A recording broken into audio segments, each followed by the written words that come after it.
Anger spilled into the streets of Baghdad on Wednesday night.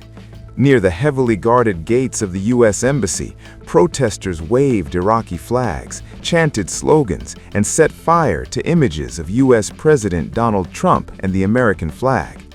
Their message was unmistakable. Iraq's political future, they say, will not be dictated from Washington.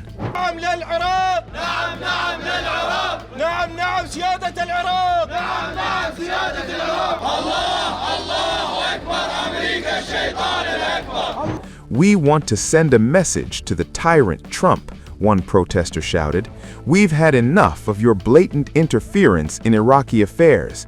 You must respect the choices of the Iraqi people. The demonstrations erupted after President Trump publicly rejected the possible return of former Prime Minister Nouri al-Maliki, warning that Iraq would make a very bad choice if he were re-elected. Writing on his Truth Social platform, Trump went further, threatening to cut off U.S. support entirely, claiming that without American aid, Iraq would have no chance for success, prosperity, or freedom. For a country still recovering from decades of war, the warning landed like a shockwave. Al-Maliki, a dominant figure in Iraqi politics and the only leader to serve 2 terms since the 2003 U.S.-led invasion, responded swiftly. We categorically reject the blatant American interference in Iraq's internal affairs, he wrote on X, calling Trump's comments a violation of Iraq's democratic system. Al-Maliki governed from 2006 to 2014, a turbulent period marked by sectarian violence, deepening ties with Iran, and growing tensions with Washington. Though controversial, the 75-year-old remains a powerful political broker whose support is seen as essential to forming any governing coalition. Hundreds of his supporters echoed that defiance on the streets of Baghdad, chanting "Yes for Maliki" as flames consumed posters bearing Trump's face. Behind the slogans lies a far more fragile reality.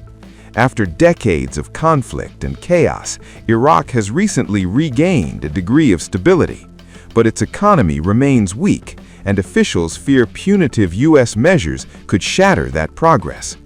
Washington still wields enormous leverage, from sanctions and access to U.S. dollars to military pressure against Iran-backed factions operating inside Iraq. Political sources say the coordination framework, the powerful coalition backing al-Maliki, is now locked in urgent talks over Trump's ultimatum. While divisions exist, a majority has so far chosen not to back down.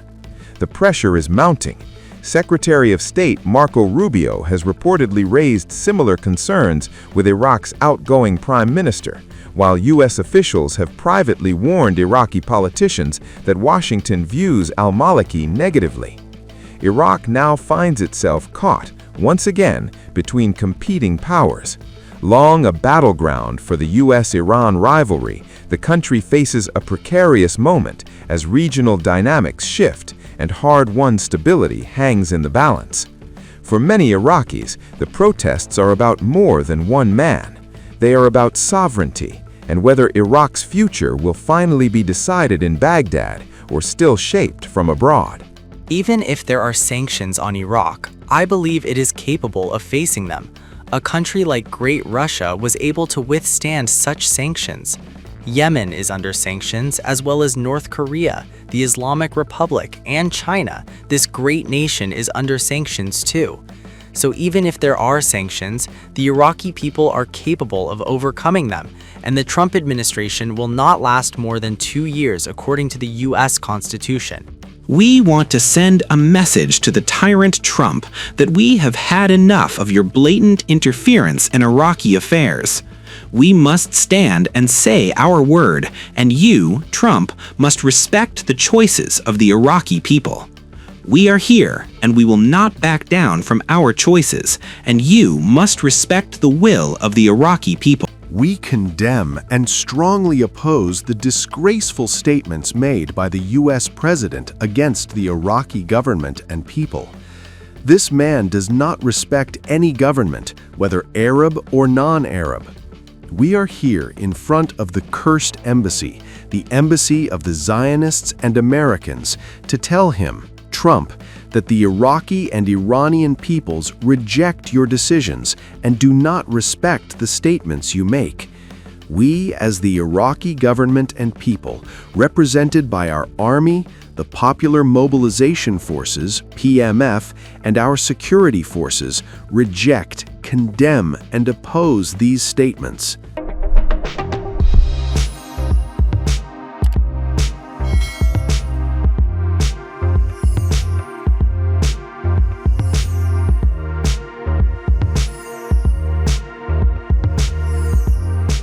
Times of India videos, your daily dose of India and the world. Global news, different views, and sharp analysis. Pressure of expectation from your fans, your supporters.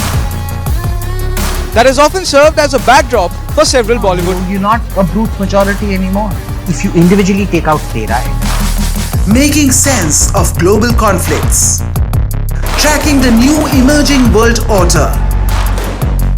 Strike on Israeli military bases. A multi-pronged. To stay out of harm's way as Israel started bombing targets across. Understanding changing alliances in a polarized world. Tune into TOI videos for all this and more. Click on the bell icon to subscribe and never miss an update.